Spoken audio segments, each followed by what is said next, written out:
He's Albert Breer, the senior NFL reporter, lead content strategist for the Monday Morning Quarterback.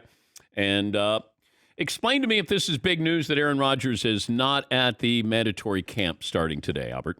No, I mean, I think the real inflection point for all of this is really always going to be the start of training camp. And that relates back to the fact that he hasn't been at the offseason program in general, and so his willingness to walk away from a $500,000 workout bonus, I think, tells you if the Packers were going to fine him $93,000, which they can for missing the 3-day mini camp this week, then he'd be willing to do that too. Really, I think, all along where the rubber's met the road here has been the beginning of training camp. And I think the Packers know it. The Packers were aware that he wasn't going to show up today. And, now going forward, they have 5-6 weeks to come to some sort of resolution. Upside here, I guess, is that you get to see Jordan Love for another couple days. Next week, Matt LaFleur's actually made the last part of the offseason program for guys who have workout bonuses, optional, where they can, attend things virtually. So really the next big thing coming down the road for Rodgers is the start of training camp. I'm still trying to understand the timing of all of this. Let's say Aaron Rodgers doesn't want to stay in Green Bay. Mm-hmm. Then at some point he has to be concerned about where am I going and when am I getting there and what is that team going to have to give up to get me there. And have I really improved my, position here? Or if he's staying in Green Bay, what has to happen other than firing the GM that he's willing to go back? I just keep waiting for some kind of information here that moves us in one direction or another. Yeah, and I honestly, I think we talked about last week, Julio would have been an olive branch to me. I don't know how you fix the fact that you haven't been as aggressive as he'd like with free agency and the draft gone, and now with a trade opportunity like Julio presented off the table as well. I think you almost have to make some sort of promise that, Aaron, we're going to pay you now, and we are going to either A, change the way we do business, or B, trade you to wherever you want to be traded to after this season. I mean, that's really it. And, I think what you're talking about, the way you laid that out, Dan, is sort of like where Russell Wilson was and where, I think he kind of came to the realization that the best situation, the only situation really for him in 2021 was going to be Seattle. And that doesn't mean that Russell Wilson's not going to be back in the same spot in January 22 that he was in January 21. I think there's a good likelihood he is. But he just sort of came to the realization they're not trading me. So I might as well go in and try to put myself in position to have the best season I can right now. Aaron Rodgers isn't at that point yet. We'll see if he gets there over the next few weeks. I mean, I guess you can't totally rule out retirement, but that'd be a pretty crazy option for a guy who's still at the top of his game. And obviously the reigning MVP of the league is. We haven't even heard trade rumors, right? I know. Well, I can tell you the other teams are monitoring, like the Broncos are monitoring what's going on here, and they've kept an eye on it. I know other teams have kind of, asked around like what's going on with Aaron Rodgers.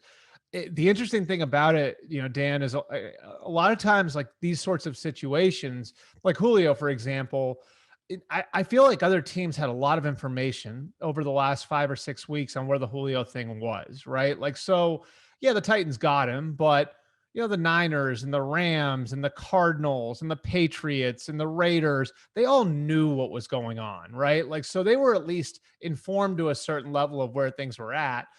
I think with the Rodgers situation is completely different, like where other teams are keeping an eye on it, but they're really just as in the dark as the Packers are on where this is going to go over the next 5 or 6 weeks. And so that makes it a little bit of a unique situation, and, at some point, obviously everybody's going to have to decide how they move forward. And that's why I think training camp's an important day, because the Packers can excuse his absence this week and not fine him. And I would think they would do that if they want to have any shot of repairing the relationship. I just feel like that would be like almost a declaration of war to not excuse him and to fine him this week.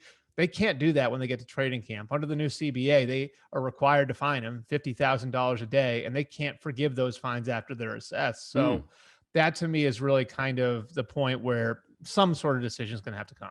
I need Shannon Sharpe to call Aaron Rodgers and not let him know he's on the air, and then just say, "Hey, what's up, dude? You know, you want out of there? Just hanging out, man. What's going on?"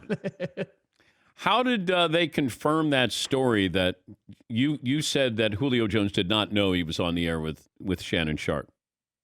I've talked to some people. I've talked to people on all ends of this, and I like over the last few weeks, I've sort of been able to nail that down. Now, it happened to be in my column on Monday, but through a number of different people, I've been able to sort of nail down the fact that Julio didn't know what was going on there. And I don't think Julio, it's of his nature to make a big deal out of it, because he doesn't make a big deal out of anything.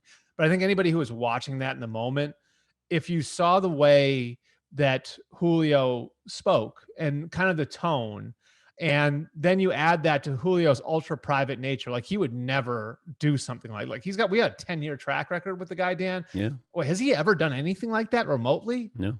I mean, how many, do you even know what his voice sounds like? We've had him on once. 7 years ago, I had him on once.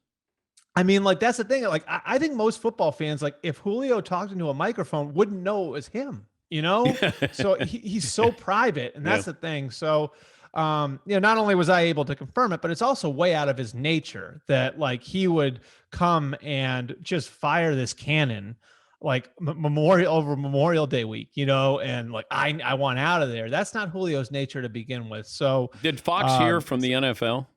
Huh? Did Fox hear from the NFL? I don't think I know the Falcons weren't happy about it. Now I don't know about the league office itself, but I know the Falcons really weren't happy about it. And one of the reasons why was because they had worked really hard to keep the trade request under wraps. And they've always, even as the relationship's been up and down over the years, the Falcons have always really respected Julio's nature and his desire to keep things private. And the first trade request went in 2 years ago, and when that contract negotiation got rocky in 2019, Julio said, if we can't get a contract done, I'm totally cool with being traded. And that never got out. Right. And then, I think it was obvious to everybody in the building, when they got there in January and February, all the new guys, all right, I don't know if he's going to be around this year. I don't know if he's going to want to be here. And when it was confirmed by Julio, actually through his agent putting in the trade request, the head coach, Arthur Smith, came to an agreement with Julio. We're going to keep this quiet. And so they worked really hard to keep that thing quiet for almost 3 months. And the way it became public, I think it really angered the Falcons. I'll put it that way. And so I'm sure the Falcons talked with the league office. I don't know if the league office lodged a complaint with Fox or anything like that, but I know the Falcons weren't happy. Let me go back to Aaron Rodgers before I let you go, and in particular, Mark Murphy, their CEO. When he came out and said what he said, that, Aaron is really, he's dividing our fan base. That felt like that was strategic in what he was saying. And I don't know if he's saying to Aaron, look, you're hurting your image here. You talked about the fan base. You talked about the legacy. You talked about tradition, all these great players. Don't jeopardize that. And maybe I'm reading more into it, but I was just surprised that he would say that out loud. I don't think, Dan, how often do we see things like that on a team website too? No. That was the other part of it. It wasn't an interview. It wasn't like he was sitting there with you and just kind of let it go. It was on a team website, and not on camera. It was, edited, so they had an opportunity to edit that and everything else. And so, I just took it two ways. I think, more often than not in situations like this, the reality is fans side with the laundry, right? And the reality is that most times fans aren't going to side with the athlete. And so I think one way you could take it is you could say Mark Murphy is acknowledging that this isn't popular, right? And that the way that they're handling this, some people are going to side with Aaron Rodgers. So I think there's an acknowledgement from the team there that we understand that some people are going to be behind Aaron Rodgers on this thing. And so that was one piece of it that I thought was notable. And I think the other piece of it's exactly what you're talking about, which is we really don't want to make this ugly. And I can tell you from my own experience, having covered this the last 2 or 3 months, and I'll give you a little background on this. you have people you talk to regularly in the league and everything else. When things blew up during draft week the way they did, and covering that in the aftermath, the Packers asked to go on the record on that. The Packers wanted to go on the record on that. And Brian Gutekunst wanted to go on the record on that. And I think part of it is they were so concerned about the relationship, with Aaron, like that they went out of their way to make sure anything we say is going to be public. Like we don't want to be hiding behind it. We don't want to be sourcing it. Like we want, like what we want to have a unified front on this, and we want to say what we're going to say publicly. And so this to me would be the other side of that, which is exactly what you're saying, which is like, let's not make this ugly. One way or another, let's just work together. Let's not make this ugly. And whatever resolution we come to, if that means you're out of here in a year, fine. But let's do it in a better way than maybe the Packers handled the Brett Favre thing. What was it, 14 years ago now? The most interesting quarterback situation is where? I think Chicago. Now, New England's interesting. San Francisco's interesting. But I think in both of those places, if those teams are contending, and obviously both those teams have been in the Super Bowl relatively recently, I think there's a good chance the rookies sit. I think the difference in Chicago, and the Bears have been good the last few years, is the people's jobs are on the line. And I can tell you, like, to this point, Andy Dalton has taken all the first team reps. Justin Fields has taken all the second team reps. To this point, Justin Fields has blended in, and what I was told is he's playing the rookie role in that building really, really well. Like has like a little leader by example trait to him, but isn't trying to assert himself or anything like that. He knows his place, which is a good sign for his self-awareness and all of that. I'm also told that they're planning on continuing with this into camp, and Justin Fields is going to be the second team quarterback in camp and work with the twos, and Andy Dalton's going to work with the ones. That makes it tough for Fields to win the job. But Fields is going to play a lot in the preseason. But their plan is to give him a ton of snaps. But Albert, I'm looking at the situation in Chicago, and if I'm trying to hold on to my job, don't I go to the rookie to say? And that's the thing. Like we're a package deal. This is our future.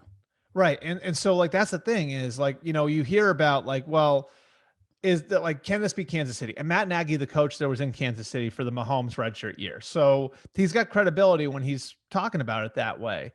I just think this is different in that Andy Reid at that point was in his fifth year, and Alex Smith was so established in Kansas City, and Patrick Mahomes was more of a curiosity than anything else at that point. Like we didn't know Patrick Mahomes was Patrick Mahomes. You know what I mean? Like, and so like it was a little easier for them there. I think this is interesting because at the first sign of trouble, and it's not like a star-studded offense around Andy Dalton, you're going to hear from the fan base, you're going to hear on local radio, it's going to be everywhere. Put Justin Fields in.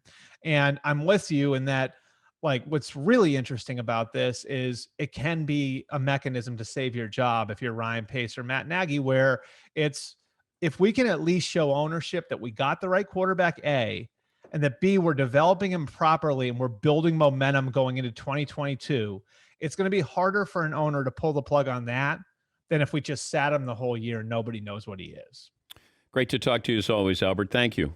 All right. Thanks, Dan. Appreciate it. That's Albert Breer, senior NFL reporter and lead content strategist for the Monday Morning Quarterback. We'll